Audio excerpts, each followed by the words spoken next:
Euzubillahimineşşeytanirracim. Bismillahirrahmanirrahim. Elhamdülillahi Rabbil alemin. Və salatu və selamu ala Rasulina Muhammed və ala alihi və sahbihi əcma'in. İbnül Qayyimin Dərd və Dəva əsərindən 9-cu fəsildən oxumağa davam edirik. Allahın əfvi, əmri və qadağaları. Bir çox cahillər Allahın mərhəmətinə, əfvinə və kərəminə etimad edib, onun əmr və qadağalarına fikir vermir. Eyni zamanda onun şiddətli əzab verən və günahkar qövmü mütləq cəzalandıracağını da unudurlar. Günahlara davam edə-edə Allahın əfvinə güvənən inadkar insandır. Tanınmışlardan biri belə demişdir: İtaət etmədiyinin mərhəmətinə ümid etmək axmaqlıqdır. Yəni, itaət etmədiyin bir Rəbbin sənə mərhəmət etməsinə ümid etməyin bir axmaqlıqdır. Bəzi alimlər demişlər, dünyada 3 dirhəm oğurladığın üçün sənin bir bədən üzvünü kəsərlər. Elə düşünmə ki, onun cəzası axirətdə də bu cür olacaq. Həsən Əl-Bəsridən soruşdular. Səni hər dəfə ağlayan görürük. Səbəbi nədir? Həsən Əl-Bəsri dedi: qorxuram ki, məni oda ata, sonra da maraqlanmaya. Bir kişi Həsəndən soruşdu: ey Əbu Səid, bizi az qala qəlbimiz uçana qədər əzabla qorxudan insanların məclisində oturmamağımıza necə baxırsan? Həsən dedi: Allaha and olsun ki, səni qorxudan insanlarla yoldaşlıq edib, sonda rahatlığa qovuşmağın, rahatlıq yaradan insanlarla yoldaşlıq edib, sonda qorxulara düşməyindən xeyirlidir, deyə Həsən Əl-Bəsri ona cavab verir. Yəni, bu dünyadaykən səni axirətlə qorxudan, çünki insanın Peyğəmbər s.ə.v də deyir ki, ağızların dadını, ləzzətini qaçırdan ölümü xatırlayın. Və bu dostlar, bu yoldaşlar hər zaman insana hesabı, axirəti, əzabı xatırladarlar. Və bundan insanlar təbii fitri olaraq narahatlıq duyarlar. Və bunu soruşurlar ki, bu insanlarla yoldaşlıq etməkdən çəkinirik. Buna nə deyirsən? O da bildirir tam əksinə. Bunlarla yoldaşlıq edin indi də. Burada narahat olun. Nəinki gedib orada axirətdə narahat olmağınızdansa. Buxari və Müslimdə keçən hədisdə Usama ibn Zeyd deyir ki, Peyğəmbərin sallallahu aleyhi və səlləm belə buyurduğunu eşitmişəm. Qiyamət günü bir nəfər gətiriləcək və oda atılacaq. Bağırsaqları töküləcək. Uzunqulaq dəyirman daşını fırlatdığı kimi o da cəhənnəmdə fırlanacaq. Yəni, uzunqulaq dəyirman daşını fırlatmağını görmüsünüz yəqin, belə deyək, bir trayektoriya üzrə dövrə vurur.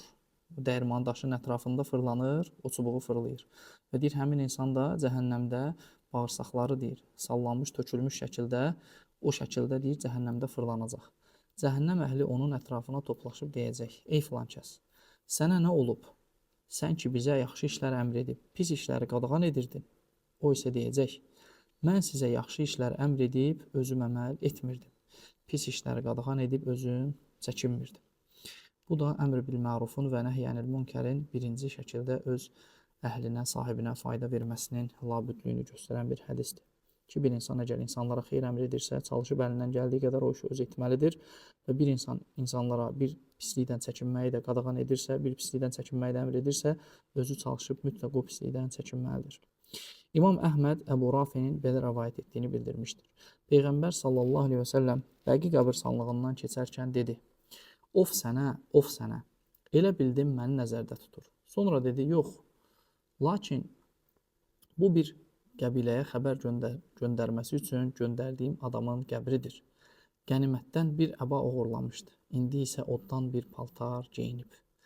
Yenə Müsnəddə keçən və Ənəs ibn Malikdən rəvayət edilən hədisdə Peyğəmbər s.ə.v buyurmuşdur: Meyraca çıxarıldığım gecə dodaqları oddan qayçılarla kəsilən bir cəmaatın yanından keçdim. Soruşdum ki, bunlar kimlərdir? Dedilər, onlar dünya əhlindən olan xətiblərdir, yəni insanlara xütbə verənlər. Onlar insanlara yaxşı işlər görməyi əmr edər, ancaq özlərini yaddan çıxarardılar. Görəsən onlar heç düşünmürlərmi? Yenə orada Ənəs ibn Malik Peyğəmbərin sallallahu aleyhi və səlləmin belə buyurduğunu rəvayət etmişdir. Meyraca çıxarıldığımda misdən dırnaqları olan bir cəmaatın yanından keçdim. Üzlərini və sinələrini cırmaqlayırdılar. Soruşdum: ey Cəbrail, bunlar kimlərdir? Dedi: bunlar insanların ətlərini yeyən və namuslarına toxunan kəslərdir.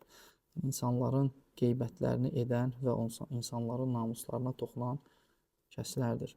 Yenə orada və yenə Ənəsdən rəvayət olunan başqa bir hədisdə bildirir ki, Peyğəmbər sallallahu aleyhi və səlləm bu sözləri tez-tez deyərdi.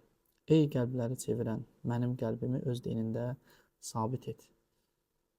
Və bu da məşhur duadır. Müsəlman qalasında tapa bilərik. Ya muqallibəl qulub, səbbit qalbi alə dinik. Bir dəfə biz dedik, ey Allahın elçisi, biz sənə və sənin gətirdiyinə iman etdik.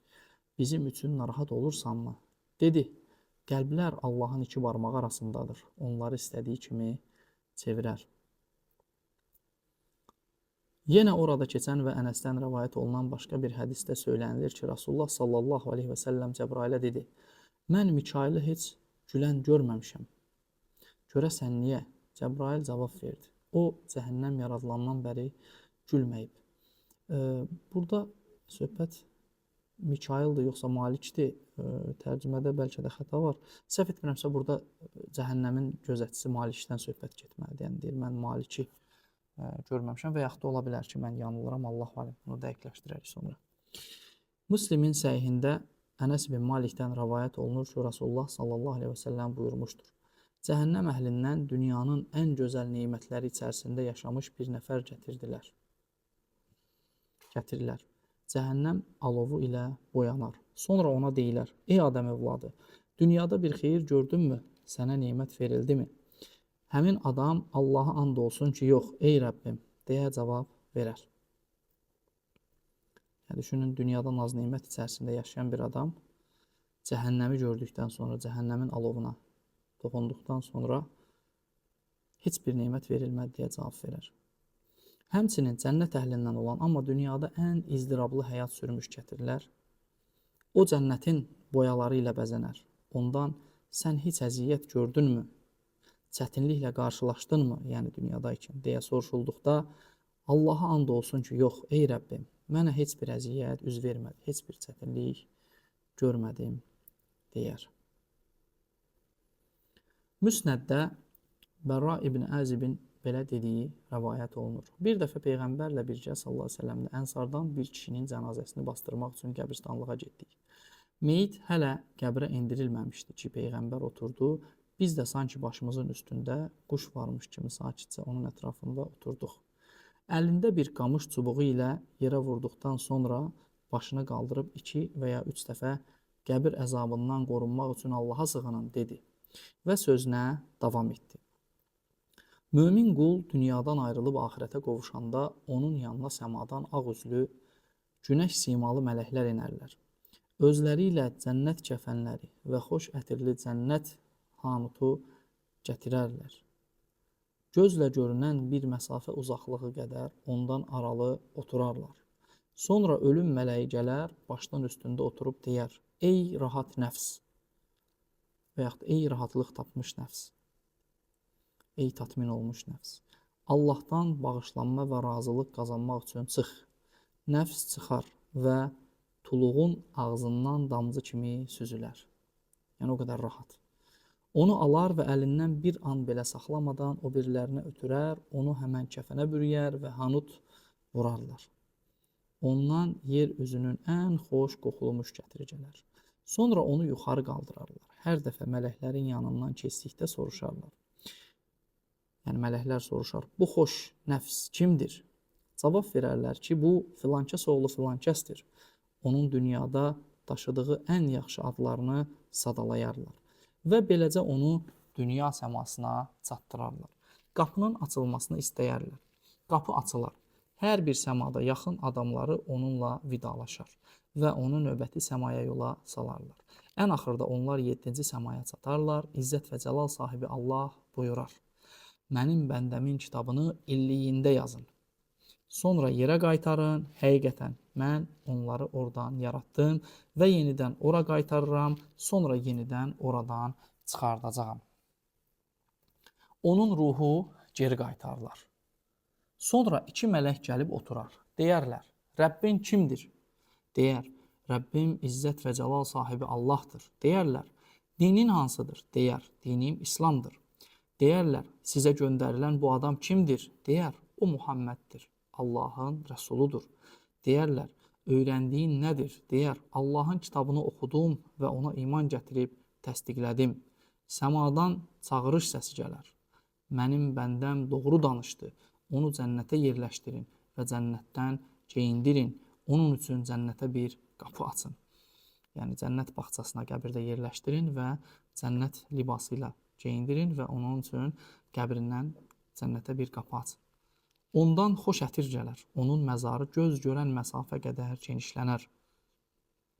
Onun yanına xoş sifət, gözəl geyimli, xoş ətirli bir adam gəlib deyər: Səni sevindirən kəsə müjdə ver. Bu sənə vəd olunmuş gündür. Soruşar, sən kimsən? Sənin siman xeyirdən xəbər verir. Cavab verər: Mən sənin salih əməlinəm. O isə deyər: Ey Rəbbim, qiyaməti qopdur. Qiyaməti qopdur ki, ailəmə və mülkümə qovuşum. Kafir qul dünyanı tərk edib axirətə qovuşduqda onun yanına qara sifətli mələklər gələr. Özləri ilə tükdən parça gətirərlər. Ondan gözlə görünən bir məsafədə oturarlar. Sonra ölüm mələyi gələr və başının üstündə oturub deyər: Ey mundar nəfs! Allahın qəzəb və nifrətini qazanmaq üçün çıx. Əyri uclu dəmir əsa yaş yundan çıxdığı kimi ruh da onun bədənindən elə çıxar. Yəni əzab əziyyətlə çıxar. Mələk onu əlinə götürər. Bir an belə saxlamadan o biri mələklərə ötürər. Onlar isə ruhu həmin parçalara bükərlər. Ondan yer üzündə ən pis qoxulu cəsədin qoxusu gələr. Onu yuxarı qaldırarlar. Hər dəfə mələklərin yanından keçdikdə bu mundar ruh kimdir deyə soruşarlar. Onlar da bu filankəs oğlu filankəsdir deyə cavab verər və onun dünyada danışdığı ən pis adları sadalayarlar. Sonra qapıların açılması istənilər, lakin ona qapı açılmaz. Sonra Rasulullah sallallahu aleyhi və səlləm ayələrimizi yalan hesab edənlərə və onlara təkəbbürlə yanaşanlara göyün qapıları açılmaz və dəvə iynənin gözündən keçməyənə qədər onlar da cənnətə daxil ola bilməzlər. Biz günahkarlara belə cəza veririk. Əraf 40 ayəsini oxuyub dedi: Və izzət və cəlal sahibi Allah deyər: Onun kitabını ən dərin yerə, yəni siccinə yazın. Onun ruhu yerə çırpılır. Sonra Peyğəmbər sallallahu aleyhi ve sellem bu ayəni oxudu. Allaha şərik qoşan kimsə göydən düşən, quşların onu sürətlə alıb apardığı, yaxud küləyin sovurub uzaqlara atdığı bir şeyə bənzər. Həd surəsi 31-də. Onun ruhu bədənə qaytarılar. 2 mələk gələr və oturar. Ondan soruşarlar: Rəbbin kimdir? O da duruxaraq, ay bilmirəm deyər. Soruşarlar: dinin hansıdır? Yenə ay bilmirəm deyər. Deyərlər: sizin üçün göndərilən bu adam kimdir? Yenə ay bilmirəm deyər. Səmadan çağırış səsi gələr ki, qulum yalan danışdı. Onu cəhənnəmdə yerləşdirin və ona oddan libas geydirin. Cəhənnəmə onun üçün bir qapı açın. Cəhənnəmin istisi və havası onun üzünə vurar, qəbri elə daralar ki, qabırğaları bir-birinə yapışar. Sonra çirkin sifətli, kirli paltarlı, üfunət iyili bir adam gəlib deyər: Sənə pislik gətirənə müjdə ver. Bu, sənə vəd olunmuş günündür. Deyər: Sən kimsən? Sifətin pislikdən xəbər verir. Deyər: Mən sənin pis əməllərinəm. Bundan sonra: Ey Rəbbim, qiyaməti qopdurma, deyər. Əhmədin qeyd etdiyi mətndə isə bu cür keçir. Sonra əlində çəkic olan kör, kar və lal biri göndərilər. O çəkiclə bir dağa vursa, dağ çevrilib torpaq olar. Bununla ona elə bir zərbə vurur ki, torpağa, quma çevrilir. Sonra izzət və cəlal sahibi Allah onu əvvəlki vəziyyətinə qaytarır. Sonra ona yenə vurur. Bu zərbədən elə qışqırır ki, onu insan və cinlərdən başqa hər şey eşidir. Bəra radiyallahu anh qeyd edir ki, sonra onun üçün cəhənnəmə bir qapı açılır və ona oddan yataq salınır. Allah subhanahu teala hamımızı mühafizə eləsin. Yenə onun, yəni Əhmədin müsnədində və yenə Bəranın belə dediyi rəvayət olunur. Biz Peyğəmbərlə sallallahu aleyhi ve sellemlə birlikdə idik. O bir qrup insanın toplaşdığını gördü və soruşdu: Bunlar nə üçün toplanıblar? Dedilər: Bir qəbir qazırlar. Rasulullah sallallahu aleyhi ve sellem yerindən qalxıb sahabələrinin yanından ayrıldı və tələsik qəbrin yanına getdi. Dizlərini yerə qoydu. Nə edəcəyini görmək üçün onunla mən də getdim. Gözlərindən yaş gələnə kimi ağladı. Sonra bizə tərəf çevrilərək dedi: Ey qardaşlarım, belə bir günə hazırlıqlı olun. Müsnəddə Bureydənin belə rəvayət etdiyi bildirilir. Bir gün Rasulullah sallallahu aleyhi ve sellem evdən çıxıb 3 dəfə bizə belə səsləndi: Ey insanlar, mən və siz bilirsiniz nəyə bənzəyirik? Dedilər: Allah və Rəsulu daha yaxşı bilir. Dedi ki, mən və siz üzərlərinə düşmən gələn qövmə bənzəyirik. Onlar bir nəfər göndərər ki, düşmən barədə xəbər versin. O düşmənin mövqeyini öyrənər və qövmünə xəbər verməyə gələr. Lakin onlara xəbər verməzdən əvvəl düşmənin onu haqlamasından yaman qorxar. Sonra paltarını tutub 3 dəfə, ey insanlar, mən sizin üçün gəlmişəm, ey insanlar, mən sizin üçün gəlmişəm deyə səsləndi. Müslimin səhihində keçən hədisdə Cabir radiyallahu anhu Allah Rasulunun sallallahu əleyhi və səlləmin belə buyurduğunu rəvayət etmişdir. Bütün sərxoş edicilər haramdır. İzzət və cəlal sahibi Allah söz verib ki, sərxoş edici içənə tinətul xabəldən, yəni çılğınlıq palçığından içirdəcəkdir. Soruşdular, çılğınlıq palçığı nədir ki? Dedi, cəhənnəm əhlinin içkisi və şirəsidir. Müsnəddə keçən və Əbu Zərdən rəvayət olunan hədisdə Peyğəmbər sallallahu aleyhi və səlləm buyurmuşdur. Mən sizin görmədiklərinizi görür, eşitmədiklərinizi eşidirəm. Göy guruldadı və guruldamağa da haqqı var. Orada 4 barmaq məsafəsində elə bir yer yoxdur ki, orada səcdə edən bir mələk olmasın. Mənim bildiklərimi siz bilsəydiniz, az gülüb, çox ağlayardınız. Qadınlarınızla yataqlarınızda həzz almazdınız. Yüksəkliklərə çıxıb izzət və cəlal sahibi Allaha yalvarardınız. Əbu Zər deyir ki, Allaha and olsun ki, o zaman sınmış bir ağac olmaq istədim. Yenə müsnəddə keçən hədisdə Əbu Hüzeyfə deyir ki, biz Peyğəmbərlə sallallahu əleyhi və səlləm ilə birlikdə cənazədə idik. Qəbirstanlığa çatdıq. Peyğəmbər sallallahu əleyhi və səlləm qəbrin dibində oturdu və orasına burasına bir neçə dəfə baxıb dedi: Mömin orada elə sıxılır ki, bütün yükləri atılır. Kafirlərin isə üstünü od atəş bürüyər. Yenə müsnəddə Cabirin belə dediyi, rəvayət etdiyi bildirilir. Səd bin Muaz vəfat etdiyi zaman onun cənazəsini torpağa tapşırmağa getdik. Peyğəmbər sallallahu əleyhi və səlləm ona meyit namazı qıldırdıqdan sonra meyit qəbrə qoyuldu, üzərinə torpaq atıldı və bastırıldı. Peyğəmbər sallallahu əleyhi və səlləm təsbih etdi. Biz də xeyli təsbih etdik. Sonra təkbir etdi. Biz də təkbir etdik. Soruşdular, ey Allahın Rəsulu, niyə təsbih etdin? Sonra təkbir etdi. Peyğəmbər sallallahu əleyhi və səlləm dedi: Artıq qəbir bu əməli salih qulu sıxdı və Allah onun yüklərini ataraq ona rahatlıq nəsib etdi. Allah onun yüklərini ataraq ona rahatlıq nəsib etdi. Buxarinin səhihində Əbu Səid Rasulullahın sallallahu əleyhi və səlləm belə buyurduğunu rəvayət etmişdir. Kişilər cənazəni çiyinlərində daşıdıqları zaman əməli salih bir insanın cənazəsi məni çatdırın deyə səslənər. Yəni gedəcəyim yerə məni tələsik çatdırın. Yox, əgər əməli salih deyilsə, vay canım, hara aparırsınız deyə haray çəkər. Onun səsini insanlardan başqa hər şey eşidər. Əgər insan eşitsəydi, ildırım vurmuş kimi olardı. İmam Əhmədin müsnədində qeyd olunur ki, Əbu Umamə Rasulullah sallallahu əleyhi və səlləmin belə buyurduğunu rəvayət etmişdir. Günəş qiyamət günü 1 mil məsafəsində yaxınlaşacaq. Onun yaratdığı hərarət artacaq. Vedrələr qaynadığı kimi bu hərarətdən beyinlər qaynayacaq, qullar günahları qədər tər axıdacaq, kimi topuğuna qədər, kimi qıçına qədər, kimi ortasına qədər tər tökəcək, kimi də başdan ayağa tər bürüyəcək. Yenə orada qeyd olunur ki, İbn Abbas Peyğəmbərin sallallahu aleyhi və səlləm belə buyurduğunu rəvayət etmişdir. Sur sahibi suru ağzında tutub, boynunu əyərək suru üfürmək üçün əmri gözlədiyi halda, mən necə sevinç içində olum. Sahabələr dedilər, bəs biz nə edək? Rasulullah s.ə.v buyurdu, Allah bizə yetər, o nə gözəl vəkildir, ona təvəkkül etdik. Müsnəddə keçən hədisdə İbn Ömər Peyğəmbərin sallallahu aleyhi və səlləmin belə buyurduğunu rəvayət etmişdir. Kim özü ilə qürurlanarsa və ya təkəbbürlük edərsə, Allah təbarəkə və teala onunla qəzəbli halda görüşər. Buxari və Müslimin səhihlərində qeyd olunur ki, İbn Ömər Peyğəmbərin sallallahu aleyhi və səlləm belə dediyini rəvayət etmişdir. Belə dediyini eşitmişdir. Təsvir çəkənlərə qiyamət gün əzab veriləcək. Onlara dirildin yaratdıqlarınızı deyiləcək. Yenə eyni mənbələrdə, eyni ravidən Peyğəmbərin sallallahu əleyhi və səlləmin belə buyurduğu rəvayət olunur. Sizdən biri öldüyü zaman ona səhər və axşam oturacağı verilər. Cənnət əhlindəndirsə, cənnət əhlindən, cəhənnəm əhlindəndirsə, cəhənnəm əhlindən gələr. Və ona bu izzət və cəlal sahibi Allah səni qiyamət günündə yenidən dirildənə qədər sənin oturacağındır deyilər. Yenə eyni mənbələrdə, eyni ravidən rəvayət olunan hədisdə Peyğəmbər sallallahu aleyhi və səlləm buyurmuşdur.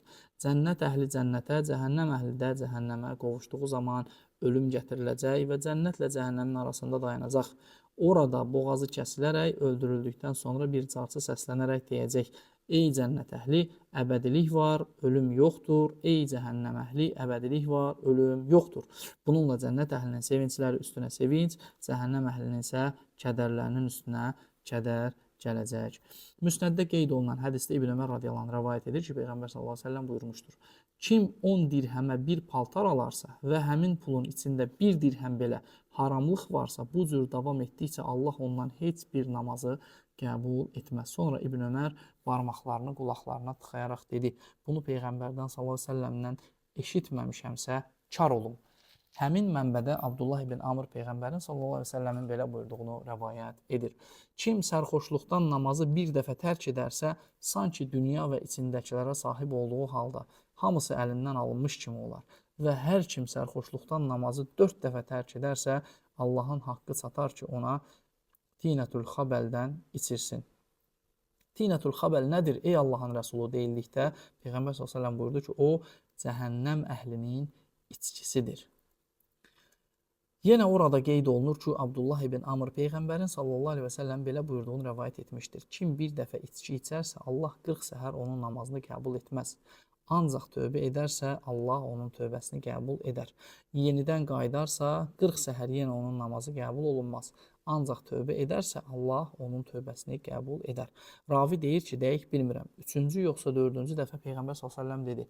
Yenidən qayıtsa bu dəfə Allahın haqqı çatar ki, qiyamət günü ona xəbəl palçığından içirsin. Yenə müsnəddə qeyd olunur ki, Əbu Musa Rasulullahın s.ə.v belə buyurduğunu rəvayət edib. Kim içki aludəçisi kimi ölərsə, Allah ona Quta çayından içirdər. Soruşdular ki, Quta çayı nədir? Dedi, fahişə qadınların ayıb yerlərindən axan çaydır. Onların ayıb yerlərinin qoxusu belə cəhənnəm əhlinə əzab verər. Yenə orada və yenə eyni ravidən rəvayət olunur ki, Peyğəmbər sallallahu əleyhi və səlləm belə buyurmuşdur: İnsanlar qiyamət günü 3 dəfə ərz ediləcəklər. İkisi mübahisələr və üzürlərinin bəyanı olacaq. Üçüncüsündə isə səhifələr əllərdə uçuşacaq. Kiminin sağ əlində, kiminin də sol əlində. Müsnəddə qeyd olunan başqa bir hədisdə İbn Məsud Peyğəmbərin sallallahu əleyhi və səlləmin belə buyurduğunu rəvayət etmişdir. Əsla günahları kiçik görməyin, onlar toplanar və insanı həlak edər. Rasulullah sallallahu əleyhi və səlləm bir misal çəkərək sözlərinə davam etdi. Bir qrup adam səfərdəykən bir yerdə düşərgə salar. Adamlar azüqələrini açarlar. Sonra bir nəfər gedib bir çırpı gətirər. Sonra başqasını, daha sonra başqasını gətirər. Beləcə bir böyük çırpı yığımı toplanar və od qalayıb yeməklərini onun üstünə qoyarlar. Yəni günahların bir yerə toplanması, necə kiçik çırpılar toplanıb böyük alova çevrilir, eləcə də kiçik günahlar toplanıb nəhayət insanı həlak edən böyük günahlara çevrilə bilir. Səhihdə keçən bir hədisdə Əbu Hüreyrə Rasulullah sallallahu əleyhi və səlləmin belə buyurduğunu rəvayət etmişdir. Cəhənnəmin üzərində Sırat körpüsü qurular. Oradan ilk keçən mən olacağam. O gün peyğəmbərlərin duası Allahım qoru, qoru olacaq. Onun qıraqları dəvətikanı kimidir. İnsanları əməlləri səbəbilə sovurar. Onların bir qismi pis əməli ilə həlak olar. Bir qismi də cəhənnəmə atılar. Sonra xilas olar. Allah qullar arasında öz hökmünü başa vurduqdan sonra mərhəmət etmək istədiyi Allahın birliyinə şəhadət gətirən insanları oradan çıxartmaq istəyəcək. Mələklərə əmr edəcək ki, onları çıxartsınlar. Onları səcdə yerlərindən tanıyacaqlar.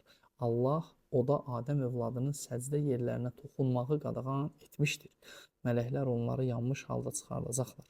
Üzərlərinə dirilik suyu deyilən su tökəcək və onlar seldən sonra dənəciklərin cücərməsi kimi yenidən cücərəcəklər. Burada saxlayaq qardaşlar. Bu fəslin qurtarmağına biraz çox var. Ona görə burada saxlayaq. İnşallah növbəti gün oradan davam edərik. Subhanəkəllahumma bihamdik. Əşhədu ən la ilahə illə əntə əstəğfiruka və etûbu ileyk.